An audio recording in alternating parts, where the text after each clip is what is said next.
Hey, what's going on, Niner fans? This is Aaron from 49ers First Takes, back with a quick little preseason recap from last night.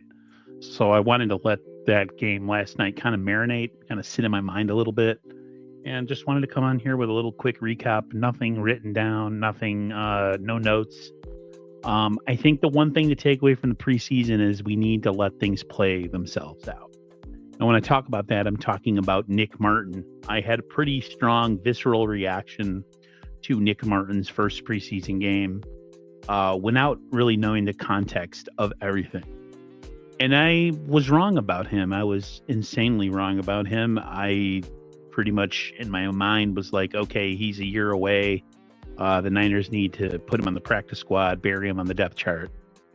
But his progression over the last three preseason games, especially last night, was about as impressive of a 3-game arc as I've seen from any player, regular season, preseason, whatever.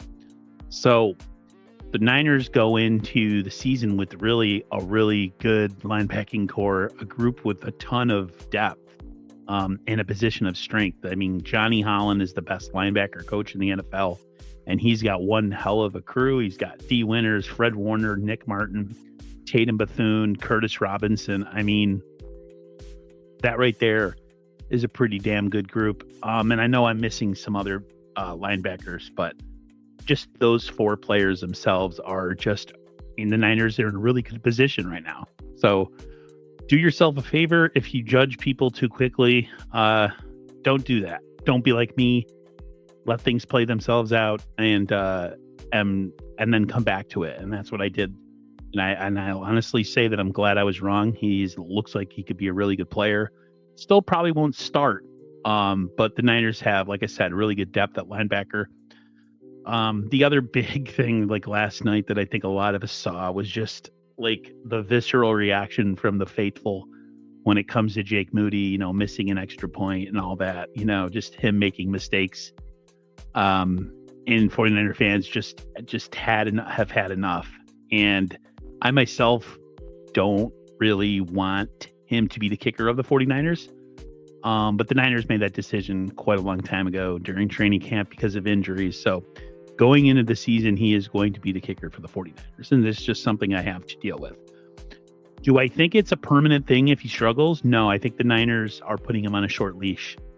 And I think the 49ers are looking at it as, okay, we're going into the regular season. We have our kicker for now.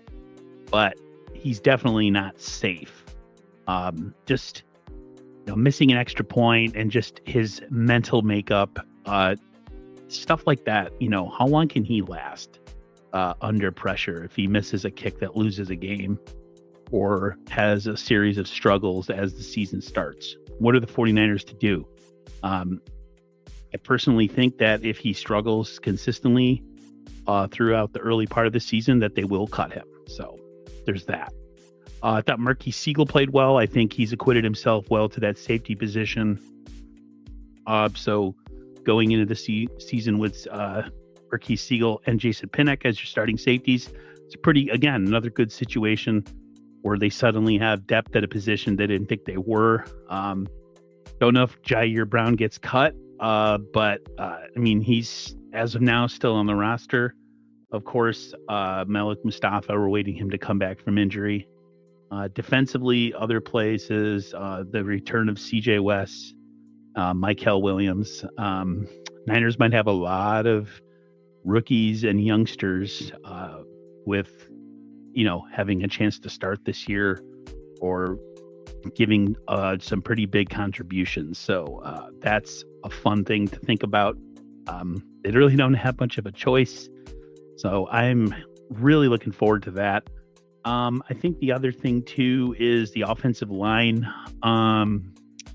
Niners with the injury to Ben Barch, look to be in a really bad situation. But with Connor Kobe, I think the Niners might have a situation too where they don't have to rush Ben Barch back, because I think Connor Kobe has acquitted himself quite well in the preseason.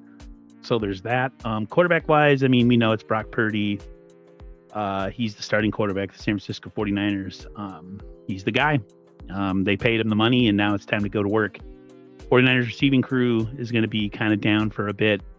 I personally think Juwan Jennings is going to start the season. I think everything that's been going on in the preseason is all going to be a distant memory once it starts becoming games that are for real. I think he starts the season. You got him. You have Ricky Pearsall. You have Kittle. You have McCaffrey. And I think the Niners are going to be okay as long as they don't suffer any serious injuries. And then, when Demarcus Robinson comes back, all of a sudden they have, even another weapon. So those are my thoughts. Looking forward to the season for sure. In 2 weeks when we play the Seattle Seahawks in Seattle. I think the Niners have a real good shot to win that game too. So, like I said, quick recap. I'm sure I'm missing stuff. The cornerback room looks like it's going to be okay with Bernardo Green and Diamador Lenore. Upton Stout, another rookie that might be getting some playing time early in the year if he can come back healthy. And then, of course, we have Chase Lucas and we have Flowers as well. So the Niners, like I said, that in some positions where we thought they were going to be weak, they suddenly have depth. So, again, those are my thoughts. If you guys have anything you want to talk about, let me know in the comments down below. Everybody have a great rest of your Sunday evening. Stay safe and healthy, and I will talk to you guys later. Peace, everyone.